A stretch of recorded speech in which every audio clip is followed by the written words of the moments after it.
Hello, world, and welcome to Drea Vibes. I'm your host, Miss Drea Jackson, and this is my love letter to sound.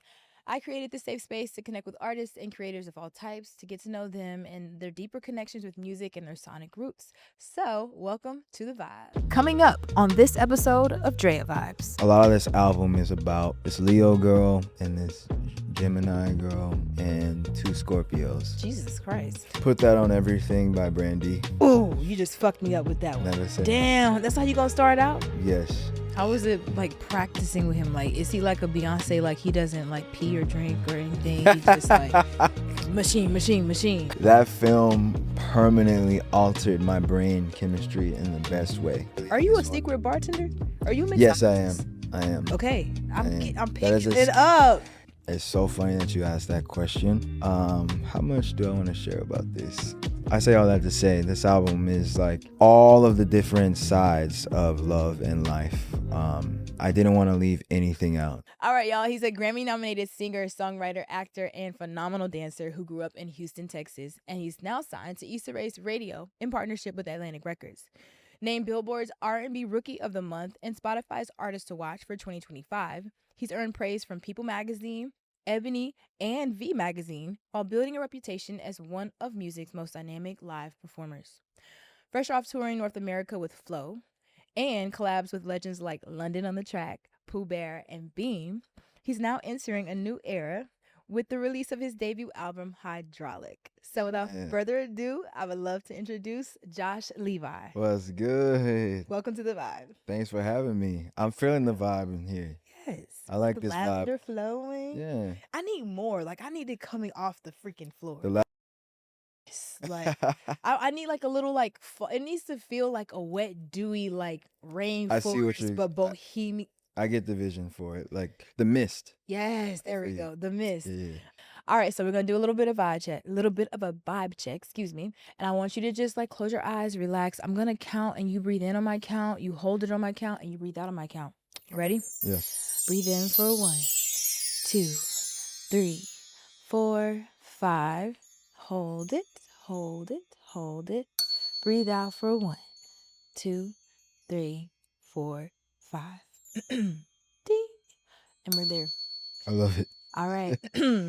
Josh Levi. I want you to really I know you know the answer to this too. I feel like you have a really great memory. Okay. What is the first song you can recall hearing ever? Oh, the first one that comes to mind is it's something gospel for sure. It's something Kirk Franklin or Fred Hammond or Mary Mary. And I'm just gonna go with it's one of them, and it's all of them. Shackles. Ooh. Kirk Franklin. Wait. That's not, you mean, that's Mary Mary. Take the shackles off my... Oh, yeah. That's Mary Mary. Yeah, Mary Mary. I'm still getting over a little bit of cold. I can sing a little bit, actually. No, I like that. I you hit the note right away. Okay, yeah. See, I still got it in me. All right, shit. Yeah, that's a great song to first hear. Shackles, yeah. To that a lot. Getting dropped off to school, picked up from school. You feel me? Yeah, that type shit. When you said Mary Mary, I was like, I'm sorry. Yeah, you can. Okay. When you said Mary Mary, I was about to say, don't let it be God in it's the God in me. I love it. You don't like that album? I love that album. But that song, for some reason, that was like the first like really radio played gospel song. Yeah, it was. From what I recall. And then they tried to throw Jesus Walks kind of in the midst of that too. But like they ran it up. Fix this. Hold on. They ran it up. Anyways, that bridges right into the next section. Scene 1 or square 1, excuse me. I guess I can call it scene 1 too. Is all about your first experiences with music. So I kind of want you to just be really anecdotal about this part. And first of all, just take me back to Houston.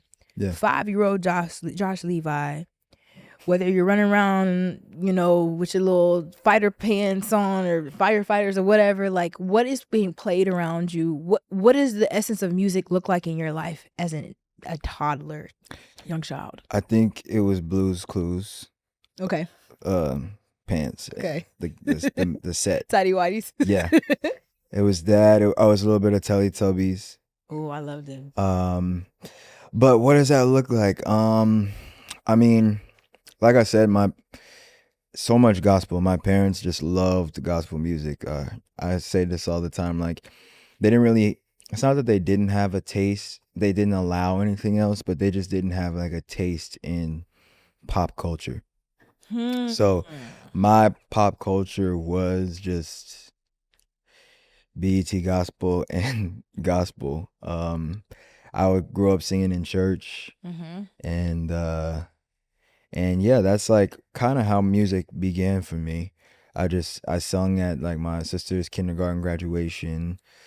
Tell me about that real quick. Did you like raise your hand like, can I be the performer, or did she say, "Oh, my brother can sing. I want"? Like, how did that happen? I think I was already like singing around and stuff. Okay. And word had kind of got out that I was like the young kid that could sing. And I feel like my mom was like, "Hey, do you want to sing at your sister's graduation?" And I was probably like, "Yeah." And I have a video of it. I think I posted it once before, but I'm gonna post it again probably like right before my album comes out, just to like bring things full circle. But Yeah. yeah, I was so little. They had put me in a tie and like a button up and khakis that were so stiff. and yeah, that was kind of like the beginning of it for me, just like locally in Houston, like any local Houston church talent show showcase. I used to perform Jackson 5 like songs too in competitions with the afro and the full outfit and everything with my sister, and she would be like Janet and she would dance, and I'd win a lot. But I was just like into all the early, like whatever I could just be on stage, I was pretty much down for. Okay, that's what I'm picking up with what you was putting down. You just loved that freaking stage. I did. And you knew that from a very early age. Your mom could tell that from a very early age. Yeah, which was cool because it wasn't like her pushing me. Yeah. I enjoyed it. I noticed like really quickly that I could make people feel something from singing or just like sharing, the gift that I had. And I think I was very fascinated by that. And I was like, this is cool. It feels like a superpower. What can I like this feeling like what does this mean? And so I think that's what kind of drove me a lot. Was just like, you have something that makes people feel something. What is that about? Organically, without intangibly. Yes. That's yeah. I love how you just broke that down, because I think that could apply to all types of gifts outside of even music. Like, I'm thinking about why I love this so much, and for sure it always comes down to, well, apparently everyone just really enjoys having conversations with me, and so I'm intrigued even more. Yeah, enough about me, but you said something. I like that. It's literally full circle with any gift or platform or like skill set that you have. Once you recognize that you have that superpower, it's a really dope feeling to like be able to provide something that is an experience for other people. Yeah. So you mentioned a lot of these stages where you were performing other artists' music. Yeah. When did you start writing your own music that was not gospel, that was more about your own lived experiences? Still really young. My first like studio session in Houston, I was 9. I have photos and stuff from that too. And my first song I ever put out first song I ever recorded and wrote in the studio was called Favorite Girl.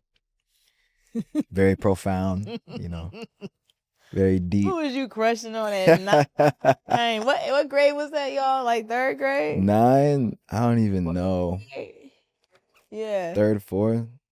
Okay, but the song sounds so good. I still listen to it. Like, it's harmonies, it's layers, it's crazy. How to do that? I don't know. I mean, I don't know. I just was trying shit. Like, okay. But it's crazy listening back to it now. It's not too far off from the shit that I do now. Yeah. But yeah, that was my first studio session. Yep. And I think Day 26, you know that? Oh, hell yeah. There was like 2 members from there that were like local in Houston that like found me and started connecting me and my mom to producers and stuff. So I think that helped out early on too, which was so random. Now I listen to their music and I'm like, I love I love their song Co-Star. Yes, I need to go back and run that tonight. It's really good. Yeah. But yeah, they were kind of like a part of my journey in some point, and then just local Houston people. Matthew Knowles, Music World, his label there. I don't think it's there anymore, but that also was a very like artist friendly hub for Houston artists. So Yeah. when I was growing up, I'm sure it's still like that today. Houston is just a very music friendly city. Yeah. I love that. I love Houston. Every time I've been, it's been like the Southern hospitality, but it still feels like big business and it moves fast enough, you know? Big business for Yeah, sure. yeah. It's a big city too. And it has some really big crawfish. Yeah. Oh yeah. Remember? It's big everything. Everything's bigger in Texas. I loved Houston so much. Yeah. Okay. Excuse me. Your first studio session, being at like 9, you probably are not Favorite girl. a freaking pro at getting in there and like laying your shit down, right? A robot. A robot? Really? We're robots? Yeah, just because it's second nature to me, and I just like tap in. I know exactly what I'm doing. Yeah. Exactly what I need. Exactly how to get it down, and it's just second nature. So it feels robotic only in that way. System that you put in place every single time. That's it. Yeah. I get that part. Yeah. Okay, so I want to bridge from that over to the other side of your performance, outside of the vocal, the dancing, and the stage presence that you do carry. You've been on stages since you could walk in your Blues Clues draws, and I want to understand. Instead of asking you like, what was your first performance, because you just been performing, what was the first one that you felt like you had an out of body experience, like you kind of like really like snapped out of it and went crazy? You know what? I don't know how or why they let me do this. But I used to perform at these like, I don't know if they're cotillions or like, they were like high school / middle school like events in Houston at convention centers. No, but it was like black. Okay. So like debutante. Yeah, kind of like that. Okay. But they were like listening to hip hop and shit, so it wasn't like like classy. I think our debutantes be a little bit lit. I think so. Okay, yeah. Southern Belle type shit. Yeah. Okay. Houston shit. I don't know if they did this everywhere, but it was always like girls that were way older than me. But I used to perform. They hired me as the entertainment, and that I was maybe like 11, 10, and I just thought I was so fly. I had backup dancers. I had like a girl that I was like performing to during my performance. What? You pulled one from the audio? Oh my gosh. Yeah. And I had glasses on, like leather jacket and like brand new sneakers, and I think I have a vivid memory of that moment because I was so much younger than everybody there, and I basically wasn't supposed to be there, but I don't know. They hired me, and I was just like, I just felt cool, and I just had to have confidence because them kids, I mean, they were like teenagers, but like I'm just trying to put myself in their shoes, like watching a little ass kid that's like singing R&B. Why is he the entertainment? But I was confident enough to like be there and do it. Take and up the space. I remember feeling like this is cool. Like I'm that nigga, yeah. I'm dead. I love that though. I'm sure they had a blast. I got photos of it. Remind me. I'll show you. Now it makes me think of like Sweet 16. Remember that show? Yeah. Yeah, that type. It was like that type shit. Yeah. Okay. They was all dressed up, and then they had a DJ. That's the first time I ever heard like "Love the Way You Do It." Oh my gosh. Yeah, you was really feeling like the man when that came. Yeah, and I was like 10 or 11. Sheesh. But I was like, all right, well, y'all plug my shit in, and when we going? All right, 3, 2, 1. Go crazy. I love that. All right, so that was still in Houston, right? Yeah. Okay, so remind me what age you left. Moved to LA. LA, yes. I was like 13. Okay. Yeah. So a little bit after that. All right, I'm checking with the timeline. Yep. All right, so now you're in LA. Your mom took that big leap, right? Yeah. Obviously you went there for the purpose of pursuing your dreams. Yeah. Correct? Mm-hmm.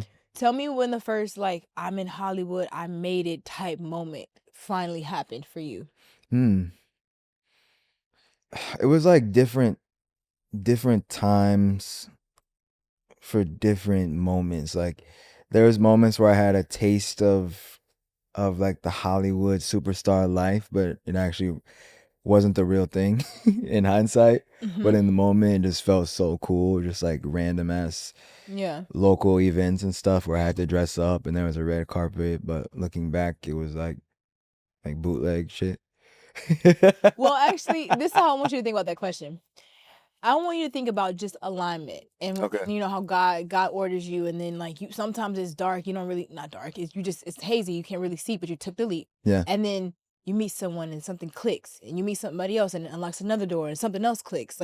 Give me some of those different alignment moments that happened with you after you took that leap, knowing that was what was on your heart from. And I'm putting God on you, but I would assume gospel church. Oh yeah, 1,000%. Okay, all right, just making sure. Me and God go together real bad. Period. That's my guy.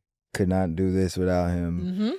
This shit drives me crazy, but he's the one thing that just keeps me sane. Right. So definitely God, following God throughout this journey has been the through line for me. Yeah. How's he showed up in certain moments after you took that leap? That's still so hard to answer because I feel like God showed up everywhere, but it was just kind of like I'm really trying to take myself back in that moment when I first moved here, because there's so many levels to being. Oh, my bad. Oh, you good? Did he hit you in the face? No, now it's moving. Pause.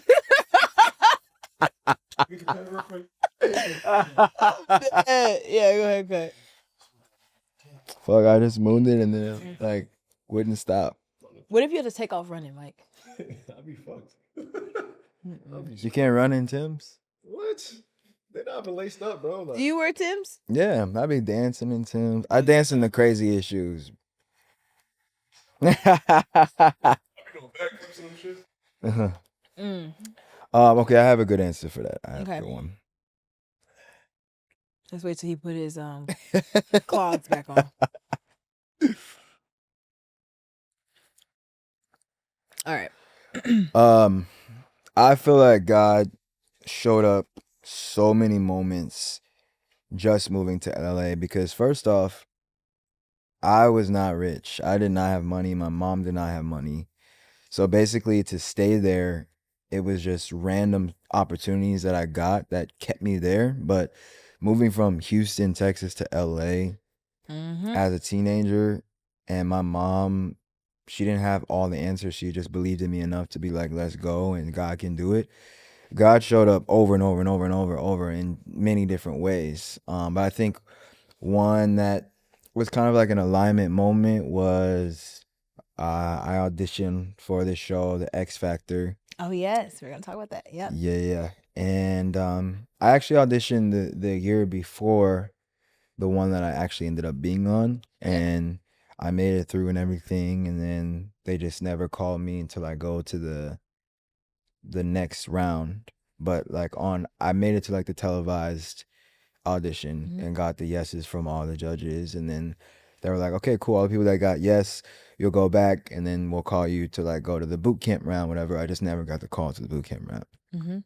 But then a year later, everybody around me was like, you should audition again. I was like, hell no. They played my ass. Yeah. Right. And and I was like, you guys, is that ain't the vibe.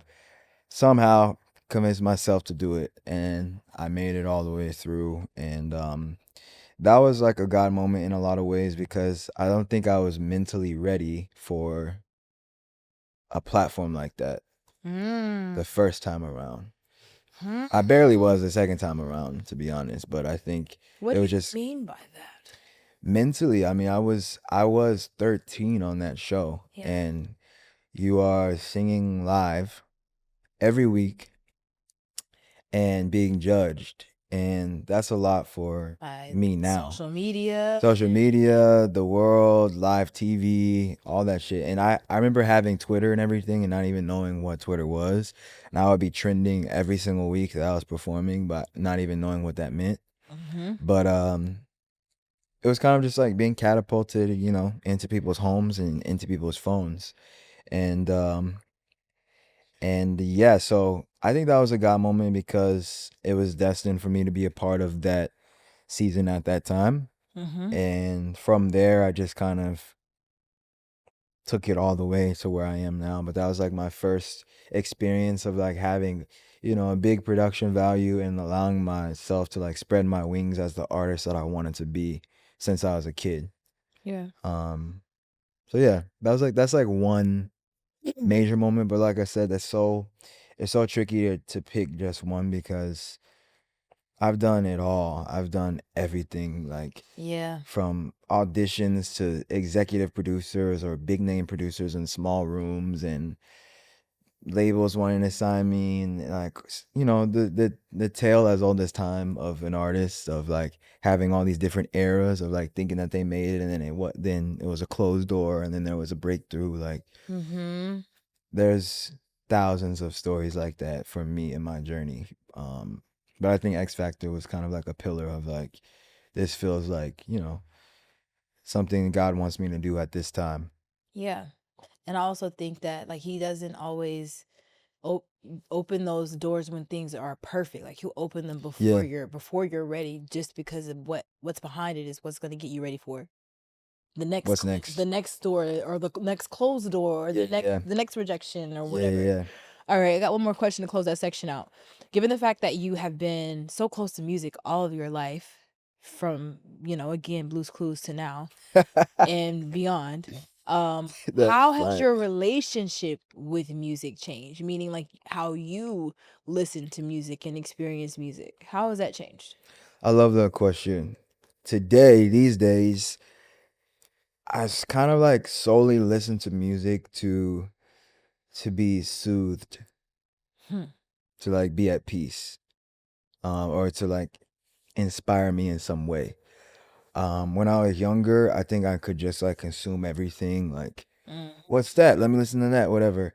Now there's so much noise in the world, and I also make music as a job and as like a life, that when I choose to listen to music, which is every day, like I have to listen to music in every moment of every day driving. So sometimes I actually really do love silence. I do love silence. But shower, like dressing, getting dressed, driving, like music is constantly on. And for me now, my relationship with music is solely like what makes me feel at peace and what makes me feel good. What makes me feel good. Before I would just listen to music just because, but now like it has to make me feel good. Well, I love that answer, and I love how that is bridging us to the next section, sound palette. I kind of want to pull from what you were just kind of opening up about, and how you listen to things to be soothed or to be at peace or to be inspired. Mm-hmm. That doesn't always have to look like the same type of sound or the Yeah. same type of artist. So give me an example of what Josh Levi would come home to on a rainy, soggy night with his champagne or a nice craft cocktail. You probably have a nice little bar at your house. You I have like, a really are you a nice one. secret bartender? Are you mixologist? Yes, I am.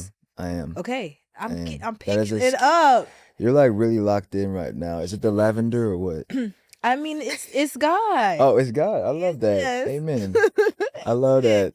So, all right. So, yes, this is the scene. You walk in, you finally put all your stuff down, take your shoes off and stuff, and you can't wait to get to that one little spot on that one sectional, play your music, light the incense or the lemongrass, whatever. Okay? And then you Bergamot. Bergamot. Okay, nice, sophisticated.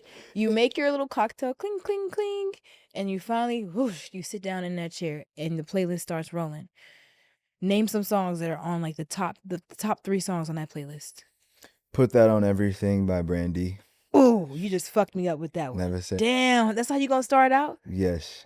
That one will do it every time. Couldn't find. Oh, wow. Wait, hold on. We got someone with taste over here, y'all. I studied that album in 8701. I used to go to sleep listening to those. Both of those. So Usher? Yeah, it'd be on different nights. Yeah. But I would go to sleep. Great albums. And Diary by Alicia Keys. Okay. Again, it's not about me, it's about you. But that Never Say Never, Put That on Everything, sit on the whole. Yeah, there's a lot of gems on that song. On that album, I think that whole album is soothing, to be honest. Like, I think she has a gift, Brandy. Everybody that knows me knows I love her, but I think she has, one of my favorite things about her is she has a gift of healing. I think her tone is soothing, and the way that she layers her vocals and her brain, and it's annoying because I could just go on it's like no, that's what this show is about. Like, it's for these. But I do this every time. It's okay. I didn't do it with you. I fucking love Brandy. I literally used to like smoke hella weed and just lay on this kind of carpet and just be like, Brandy. I love her too much. Like, it's too much. But Put That on Everything is one for sure. I would say Don't Wish Me Well by Solange. Okay. You know that one? No, I don't think I know that one. I'm going all the way. Is it on the same one as Crane's? That's, I think it's a Cedar. Wait, no, I think it's My Way Home. What is okay, it? then no. Okay. I like the pop Solange at first. You know how she was kind of pop. I love that. Yes. Damn, I know there's a song I love by her too. Losing You. Tell me the truth, oh, am I losing you for good? I feel like I'm gonna get written off because I never dove into Solange like that. Don't Wish Me Well is actually a seat at the table. Okay. But we got that one, and then like something left that people don't expect is I love music from different cultures and languages. Yeah.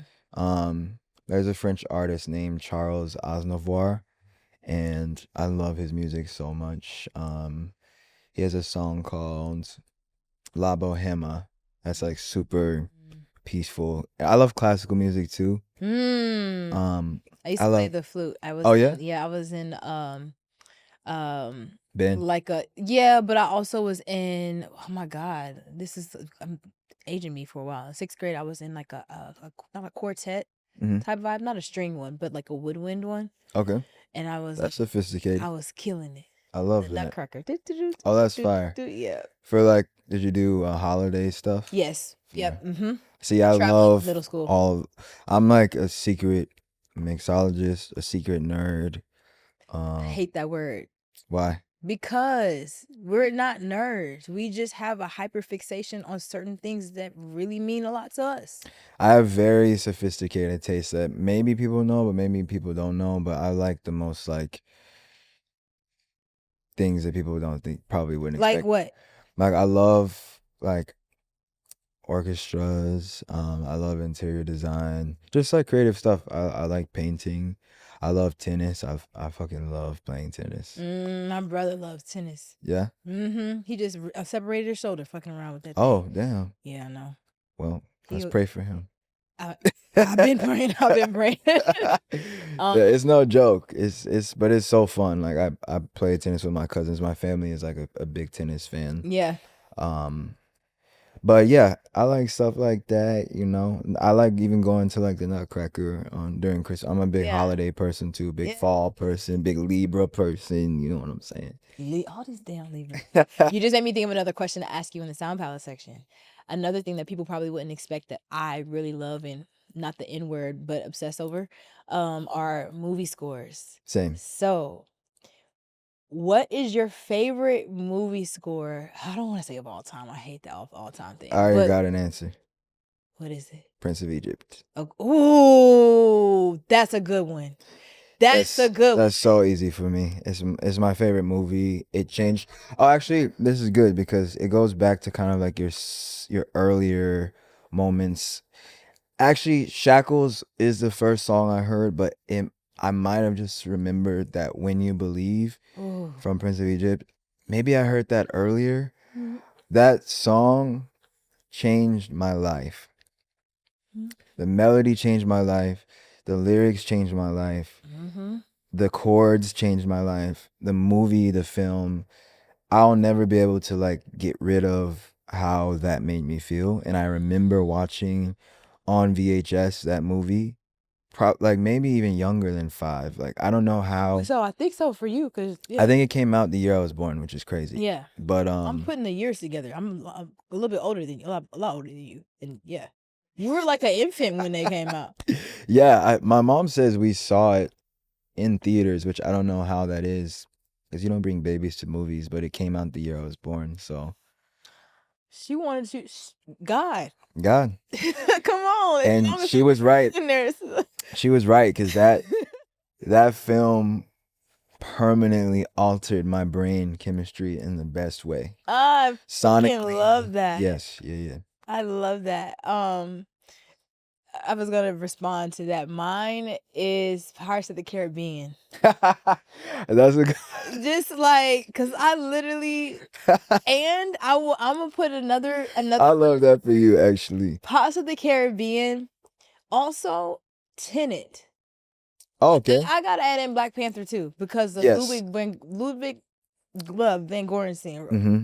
I'm with you. You know, I can't say Yeah, anything. yeah. He made that. He scored music with oh my God, his name is Childish Gambino, but Donald Glover for Atlanta. But he also did the music for Tenet, and Tenet is a really like mind fuck of a movie. Yeah. I love that movie. Yeah. Okay. I think it's Christopher Nolan, right? Yeah. You ever listen to the score? Yeah, for sure. The score. It's really great. The Tallinn one. Yeah. The opening scene. Yeah. That's always since chills up I'm my gonna spine. watch that movie again. It was so good. I feel like it was underrated. It was, but also I watched like YouTube videos for like a week straight, just trying to figure out, to understand, like trying to bang it in my head, like I understand. I still What, the movie? Yes.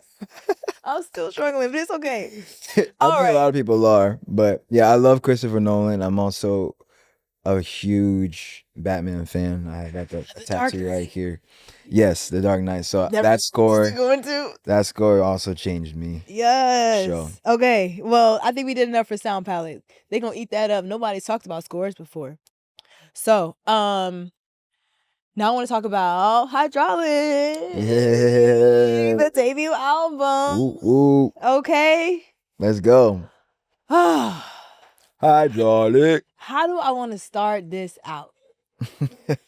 Okay. The way in which you describe how you view love as a hydraulic movement or / system, Mm-hmm. I want to understand what kind of love was you in to make you think of it like that? That's a good question. I think I've always been the type of person to talk about something in its fullness. Okay. Like I never see anything linearly. Is that a word? Mm-hmm. And I think love, no one talks about it, but love is it's like it's just. No, I said it adjusts. Oh yes, it does adjust. Just like with anything in life. Like, but love specifically, even the good, even the best sides of love, there's like adjustments. There's highs and lows to it. Mm-hmm. And so yeah, for me with this album, like it was so important for me to like just write about the good, the bad, and the ugly. And not even to say that the ugly or the lows or the bad side of love is like the worst thing in the world. I think. What is the bad side of love? And what being misunderstood, I think, being misunderstood by someone you love. Yeah. And that that loves you. Yeah. Okay. Just clarifying. For sure. Being misunderstood by someone you care about, having a vision for a relationship and it just not manifesting the way that you thought. Falling in love with somebody that doesn't have the same love for you. Or their self. Yeah. But I think for me, my biggest downfall is, or a lot of this album, the lows represent being misunderstood. Which I feel like is an underrated topic that I don't know if like niggas really talk about that, but that's something that I always want to talk about, because I think Yeah. that's a part of life and that's a part of love. Like, I do think it's like the root of a lot of people's approach to loving, Yeah. and also maybe even in those moments where things are tough, the defense stance that may come about. Yeah. I'm relating to what you're saying because I think from a lot of therapy, I've boiled down that the one thing I always hated was being misunderstood. Whether it was being the black girl going to a white school, then it was the black girl at a black school, but I'm the black girl who acts white. And I'm like, bro, you don't understand. Like, yeah. like, how am I supposed to act? Like, you know what I'm saying? Yeah. And like, I became so vocal and so confident, and what people sometimes say overconfident, because I'm like, look, I just need you to know that I'm confident for you try to come misunderstand me. Right. Type shit. And again, that could go into a toxic cycle when you're not ready and mentally stable enough to like to mold in between those, the ego versus whatever else. But Yeah. Or when you convince yourself that you found someone that does understand you until they prove that they don't over and over. That's something I feel like I always run into. Ooh, you say convince yourself, meaning like, are there reasons and signs for you to believe that this person understood you, or you're giving the chance, like, I hope you understand me because the way I've laid myself out to you, you should understand? I think it's more so that, like, I'm very action based. I'm not like a hopeless romantic type of guy. I like really base everything off of what you show me. So, a lot of this album is about this Leo girl and this Gemini girl and 2 Scorpios. Jesus Christ. Yeah. And you're a Libra, Mr. And I'm a Indecisive. Libra, yes. But yeah, they love to do that to us. They love doing that. It's the propaganda. But yeah, with my relationship with the Leo, I think that's takes up a lot of the song, the messaging in the song, but of like the more misunderstanding side of things. But I also just recently learned that my love language is being understood. That's a new one. That mean, well, Yeah. not a new. Yeah, let's add that on. Let's add it on. That's how you get me. If you that is like literally. I'm in love. Yes, I'm done. Let's go. Let's elope. Let's take over the world. I love that. I'm yours, you're mine. I never knew that. Yeah. I just added that because, like, acts of service, stuff like that. That doesn't really do it much for me. Words of affirmation is cool.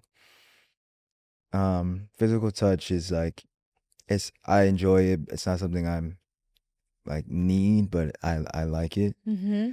But I think for me, it was like being understood is everything to me. So yes. So this album, I say all that to say, this album is like all of the different sides of love and life. I didn't want to leave anything out. So there, you can hear very clearly in the moments where I'm being vulnerable and something bothers me. Mm-hmm. And then you can hear the moments where I feel the highs of love and romance. Yeah. And then you can hear the moments where I'm just like posing questions of like trying to get understanding. Yeah.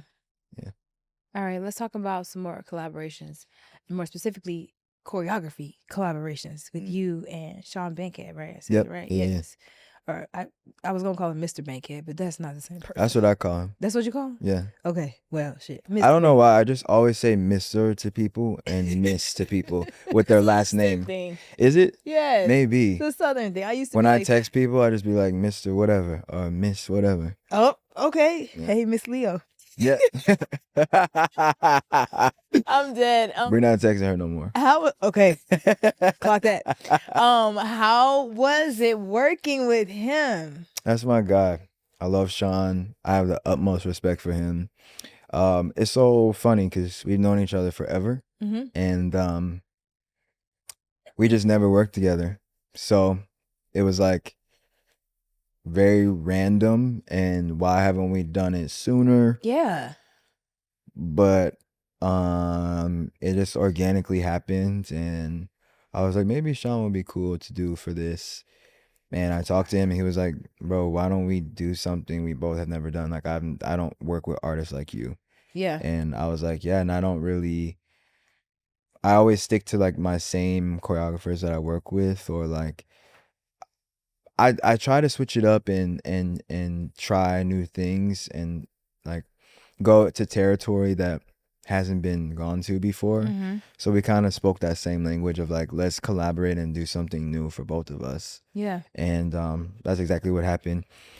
That guy is a beast. And like I said, I've known him forever, but just like being able to work with him for the first time. How was it like practicing with him? Like, is he like a Beyonce? Like he doesn't like pee or drink or anything. He just like machine. I think he would laugh Bow, bow, bow, bow. if he heard you say that. I think he is like I view him as like this very professional person. Yeah. And I think we're both kind of like that. Question: when you say professional, this is more broadly speaking because it just came to my head. Mhm. Do you mean disciplined? What's the difference? Like, how experience, just like he knows his shit. He knows exactly. Just tell him what you want to do, and he just like immediately locks in, and he just Creates it. becomes Sean Bankhead and like creates it. Yeah. Like we had so much fun, making this music video and collaborating. But I think like the centerpiece of it all was like, let's just be great. Like let's do some dope shit. Yeah. Like let's have fun, but like let's do something that feels important and special and authentic to you. Yeah. So when I say professional, I think he took that with care, and he was like, fucking cute it. You think so? Yes, he did. He definitely did. And then thinking like, of course he would kill it on a Destiny's Child like like vibe, like, you know. It was really fun. I told him, I brought the song to him. We watched the music video, the original music video, and he's also like a real student. That's what I really respect about him, because I'm the same exact way. Like, yeah, that nigga be studying his like palette.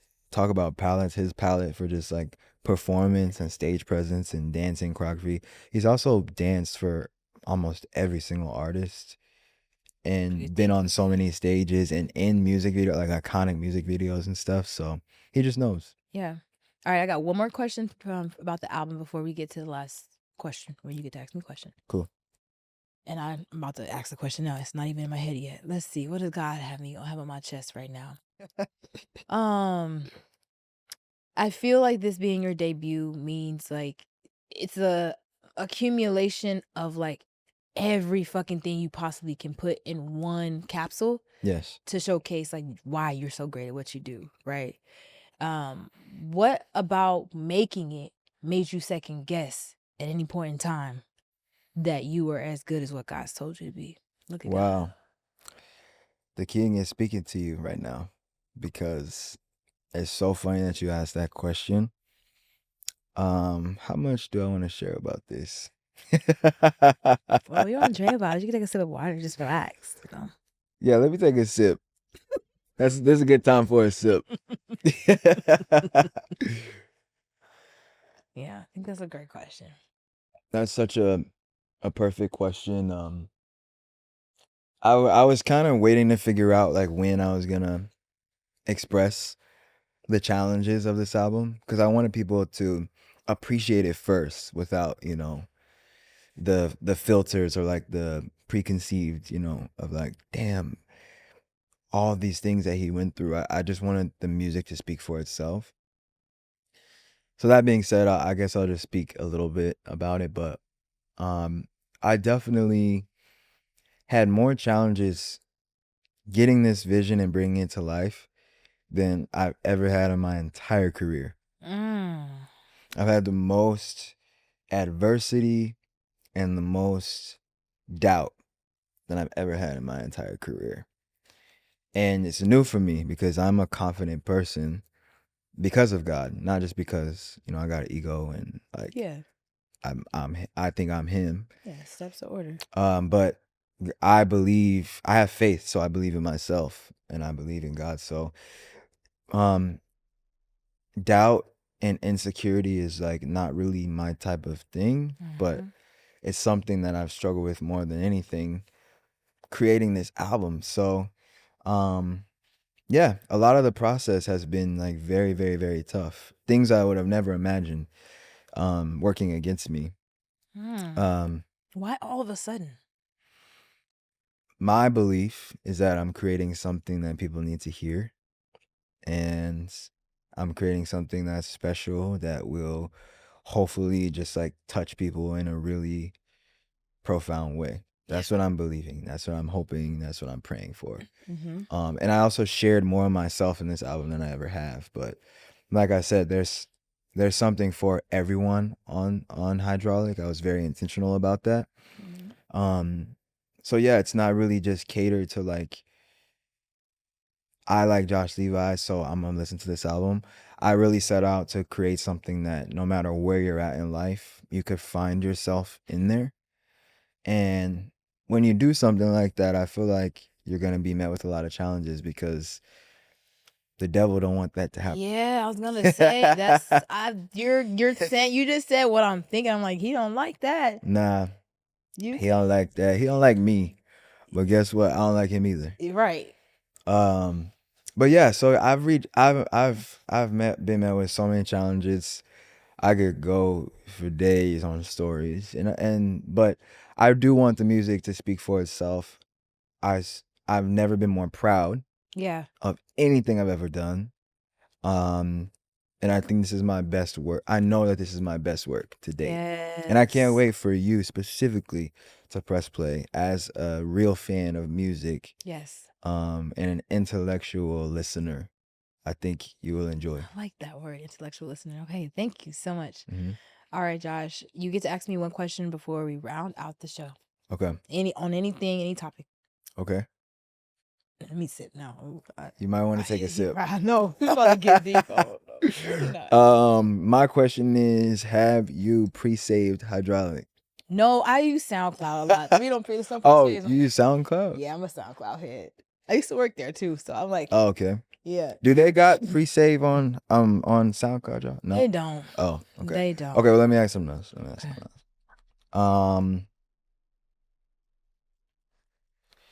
What you have a driver's license? You drive? I'm not in here, but I can drive, yeah. Okay. What's that phrase when they're like, you're 90 and a 35? Oh, yeah, that's what it means, but that's a hell of a lot of a speed. Like, yeah. Is it that one? 90 and a 50, 90, 35? Whatever. You should not be going 90, but you're passing the speed limit. But like, what's the song that just does that for you? Oh, they pass that. Okay, that I'm listening to as I'm doing. Yes. Okay. It's a Missy Elliott song. Okay. I like that. Sock It To Me. That's good. Yeah, I'm driving something big too. Yeah. No, that's something big and heavy. Taste. Taste. You know what I'm saying? In true Hydraulic fashion. Yeah. You know what I'm saying? Type shit. Oh my God. And then I get the Houston reference to it. Yes. Okay. It's all come together. I really like that question. And thanks for picking up on my intellectual listening skills, because that's why I love music so much, because I was able to connect with it in the way I do. And no, there are no such thing as nerds. Let's just kill that word eventually. The N-word, as you said. Yes, the N-word, nerds. But Josh, it has been a pleasure. Thank you so much for opening up. Opening up with me about the project, about your journey getting here, and about how you view love. And you taught me some things today. I didn't realize that. Outside of acts of service, it's actually being understood as my love language. Yeah. And I made it up. I don't know if that's a real one. Oh, no. It is now one. We just claimed it. Yes, it is now. I think about my experiences dating, and I thought I was in love once or twice, but literally nowhere near what I'm experiencing now. And the one thing about my fiance that I couldn't put to words with why I love him so much, because he just has understood me since the moment he's laid eyes on me, or even our first phone conversation before we actually met. Once you do that, you're good. It's been over. It's over with. I don't have to say much. I don't have to do much. He can just touch me and hear me, and he literally can read my mind. He probably is listening to this interview right now through me. Like that's how deeply You we got understand one. each other. Yeah. That's how Yeah. you know. That's how you. Very much so. I don't have to ask no questions. I don't have to question if he understands or not. That's it. It should just be that way. Yeah. I felt that way in certain relationships, but I think that's like my definition of love for me is like being understood. Because then if you're understood, then you basically check off every other box. Exactly. You know. Acts of service. You know, yeah. Affirmations. All right. Do you have anything you want to say before we close out? Hydraulics. I don't know when this. This will Yes, be out. it'll be out. Buy. You can stream. Buy my debut album. It's Libra season, y'all. My birthday just happened. Today it might even be my birthday when you see this. And all I want for my birthday is for you to buy my debut album. This is for the yearners, for the R&B lovers, music enthusiasts. Yep. There's something on here for everybody. So just stream, buy, run it up, hydraulic, and keep the faith. Don't give up. That's all I got. No, I love that. That's easy. All right, y'all. It's been a pleasure. Peace.